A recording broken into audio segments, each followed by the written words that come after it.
นมัสการครับผู้เสียครับ ฮัลโหลฮัลโหลฮัลโหล นี่ละผู้ผู้อะไรเห็นอ่ะ บ่ค่อยสบายอยู่ โอ้ครับผม แต่พวกสิจับให้แค่6คู่เท่านั้นแหละแต่สิบอกว่าบอกให้จับออกของ ครับผม แต่เด็กผู้มัน เพราะสองอื่นผู้หายเต็มเลยนะ12ตัว ครับผม 2หางจนสิบ่หลุดยาก ครับ เขาบนเขาล่างเขานอกจากเขาทั้งบนทั้งล่างเขาทั้งเล่าอุบล ม เล่าอุบลเขาดูกับเด็ก3ตัว ครับก็มี FC เว้าสู่ฟังอยู่ว่าผู้ละแม่นเด้อท่านผู้เสียหมอเลยก็แนวบ่ได้ติดตามช่องอื่นเนาะอยากจะ ชาวเยอรมันเด้โทรบอกจังได๋ไปฮู้ซ่องโยมอ่ะ เจ้โอ้แล้วก็โทรหาอยู่วันนั้นบ่ค่อยจังหวะโทรมาได้เสียกับเรา ปล่อยเลยใช่ซ่องนนทยาแต่หางปฏิปล่อยเลยอันนี้บอกแล้วว่า12หางแล้วก็บอกมันหลายแล้วว่า ครับ นนทยาปล่อยสมมุติว่าได้จักปีมาแล้วเป็นปี2ปีแล้วมั้ง ครับผม ปล่อยแต่เด็กไทยนะครับ ปล่อยคู่ขากันมากครับผู้พิษณุโลก อืม ผู้กันหมดนั่นแหละพวกปล่อยกัน อืม นี่ก็ปล่อยเหล็กล่าก็ปล่อยอยู่2เองโยมจุดเยอรมันเราโทรมาปูไปปล่อย2หมอรวยไปหยังสิได้เงินนั่นน่ะเห็นปูเท่ทางนะครับ เพราะว่า สิได้เงิน พี่เฮาเพิ่นก็ให้เพิ่นโชคมานำเพิ่นก็บ่ลืมดอกปู่ นี่เหล็กปูเฮ็ดไว้แล้วเหล็กล่าเหล็กเอาเหล็กไทยก่อนไปเอาเหล็กล่าจะเอามือหรือเอามือนี่ เอาไทยได้บ่ปู่ไทยได้ครับปู่ไทยก็ได้ครับ นี่เอาเหล็กล่าไว้ก่อนก็ได้เอาเหล็กไทย10ที่2แล้ว ครับผมเอา เห เล ล็ ย กล่ามันไม่อยู่12หางถ้าบ่ให้หมดต้องให้แตะคู่เด่นมันนะครับ ผม มันมีหลักร้อยแล้วสิบอกหลักหลัก10มันก็เป็นอย่างนั้น ครับผมรักสิบ่ปู่ หลัก10มี3มี4มี5 4มี5เนาะปู่เนาะครับ หลักร้อยหลักหน่วยมี7มี8มี9มี0เอาเดี๋ยวปู่เด้อเดี๋ยวกำลังเขียนอยู่หน่วยมีแต่ละกับปู่หน่วย 3 4 5อันนี้รัก10เนาะ หลัก ปู่เนาะ 10ได้นี่หลัก10ได้นี่3 4 5นี่ มันเนี่ยรักหน่วยปู่ หลักหน่วย7 8 9 0 7 8 9 0 บัดเฮาจับไปมันสิได้หลัก3มันก็สิได้4คู่หลัก4มันก็ได้4คู่หลัก5มันก็ได้4คู่จังซี่นะครับ ผม มันก็เป็น12คู่บัดนี้ถ้าปูบ่ได้จับให้หมดนะครับ ปูสิจับให้แต่ในเลข3ตัวเท่านั้นเด้ ครับผม เอาจับให้เด้อบัดนี้ 3ตัวบ่ปู่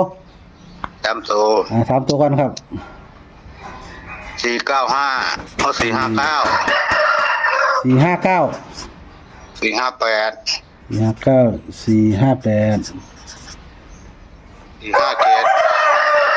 457 457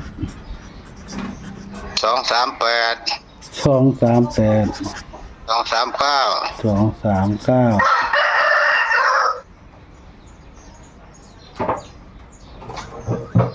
ได้หรือยัง239ได้แล้วปู่ได้แล้วครับ 37นี่6หางนี่แหละ ตัวท้ายก็ มัน ปู่ เด่น ก่อน อ นี่ ยู่6หางนี่จับใส่หลักร้อยนี่ 237บ่ปู่ ว่า 237 แล้ว เนาะ มันสิเหลืออยู่อีก6หางมันก็สิเหลืออยู่มันเฮาจับคู่เอาเนาะบ่สิจับเป็นแล้วเนาะอยู่หั่น เอา น่ะ สิครับปู่เพิ่นว่าให้แบบนี้มันสิบ่ได้เงินปู่เอาเป็นเฮาจับ2ตัว3ตัวต้องให้หลายก็ เอาแต่ ปู่ หางร้อยหางนี่แหละ เพราะว่ามันหลายแล้ว ตัว เขา เด่ บ่ นมันนี่6หางนี่ตัวเด่นมันนี่ ครับเอา6หางเนาะ เด่ ปู่ น เนาะ มัน5 59 58 57 37 38 39นี่ตัวเด่นมันนี่ เอาเดี๋ยวผมลองทวนหน่อย ได้นี่ ผมทวน3ตัวก่อนเนาะปู่เนาะ 459 458 457 238 239 237งั้นบ่ปู่บาดนี้2ตัวปู่ 2ตัวก็59 58 57 57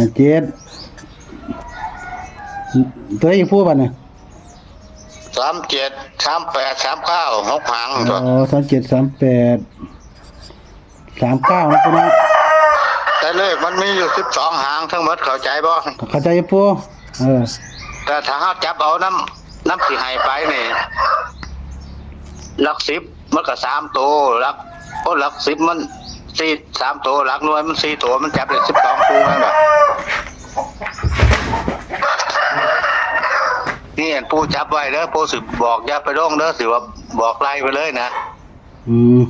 หลัก4หลัก3มาได้37 38 39 30หลัก4มาได้47 48 49 40หลัก5มาได้57 58 59 50นี่มันได้ทั้ง4ครับ แต่ผู้บริจาคให้หมดผู้จับเอาแต่ตัวเด่นมัน อืมเอาไงตัวเด่นปูมีอยู่ นี่นี่ก็วิ่งเก้านี่วิ่งเก้ากับปูนี่ 58 57นะปูเนาะ 38 37 38 39 ครับ3นี่นะปูเนาะ วิ่งเก้า อืม ก็เขาพาวิ่งไปเลยนี่ อืมวิ่งเก้าเนาะเก้าก็หานะปูเนาะ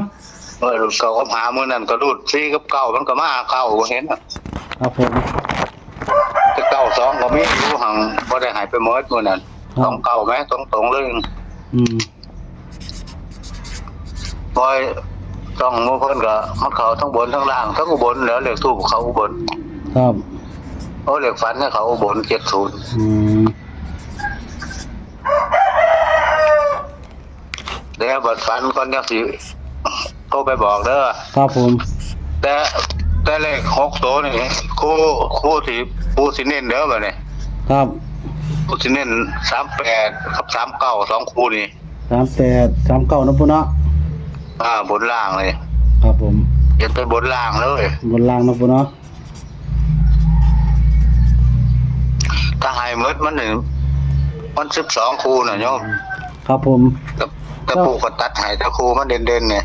ครับ มันยังขาดอยู่ที่บ่ได้ให้เด้อที่บ่ได้ให้ ครับ 47 48 49 40ที่บ่ได้ให้ อืมเพราะว่า ก็30 50นี่บ่ได้ให้6ตัวนี่ ครับ มันเป็นตัวรอง6ตัวนี่แต่เลขมัน12หาง อืมครับ เบิ่งเลยกดไลค์กดแชร์เด้อโยมเว้ย ครับ ผู้ใดเบิ่งสิเข้าใจอยู่ดอกเลขกูเพราะเขาเบิ่งหลายช่องอยู่ อืม แต่เลขลาวนี่ปล่อยแค่2ช่องเอง ครับ ปล่อยช่องหยัง สนับปูเนาะ นี่เสาเยอรมันหันไปปล่อยหันผู้เขา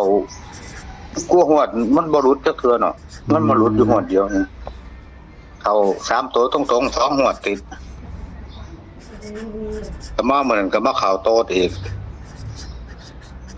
ครับผม โยมเพิ่นเบิ่งเพิ่นฮู้อยู่ดอกว่าของไผ ยังปล่อยอยู่ เคยลงไปแล้วเอาเยอรมันมาเบิ่งเอาเด้อนี่อยากให้ไปลงเพิ่นละโทรบอก ครับผม เดี๋ยวเพิ่นสิโทรมาลงน้ำแม่ของเพิ่นก็เข้าดีได้ ครับมันท่งกันบ่ได้ตะวันกัน ว่า เด้อ เราปูไปปล่อยซ่องหมอรวยเด้อยังสิได้เงินเนาะ ครับ ก็เลยปูเพิ่นให้เลขก็เลยปูโทรหา อืม โทรไปหาเธอนึงแล้วว่ามันถือเบอร์ไผบอกมาลงท้ายแต่เบอร์โทรศัพท์มันถือกันอยู่แต่ลงท้ายมัน75ก็ถือเล็กน้อยรับว่าเพื่อถามว่าโทรศัพท์ไผนั่งโทรศัพท์แม่เขียวน้อยเพิ่นเนาะ อืม หลายตั้งแต่เดือนก่อนหรือมั้ง ครับ แล้วก็เมื่อวานมันโทรมาอีกเสาร์เดือนมันโทรมาเล่นน้ำ ครับผม ผู้ปล่อยได้ยังส่งหมอเหลือบ่ทันได้ปล่อยแล้วจำเลขคนบ่ได้โทรไปมันผิดหน่อยว่า ครับ ผู้โทรลงท้ายตัวใดวะครับ7หารบ่ถือว่า78คนตั้งเลยโทรมานั่น ครับผม สาธุโยม ก็อีซี่ชมหาน้ำปูเด้อนะครับผม ครับผมกัน ว่างโทรมาเอาเลขค่ายเด้อเลขค่ายบ่หลายคู่ดอก ครับผม ค่าย ครับ ก็บอกเก็บเอาแต่ตัวเด่นมันให้ ครับผม บ่หันกับปูเลขล่างปูฟันโทรให้เขาก็65856787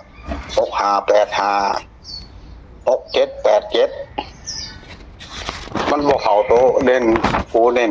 65ครับผม มันไปเข้าโตกันด้วยล่างไหม ครับผมเอาแก้มือใหม่นะปูเนาะ ตร ครั ง บผม เขาตรงว่า3ม้วนมาแล้วได้เลขล่างเลขไทย ครับผม สาธุปูให้ได้ FC โชคมานํนะ เท่านั้นล่ะ ครับกราบนมัสการลาครับ พอเฮ็ด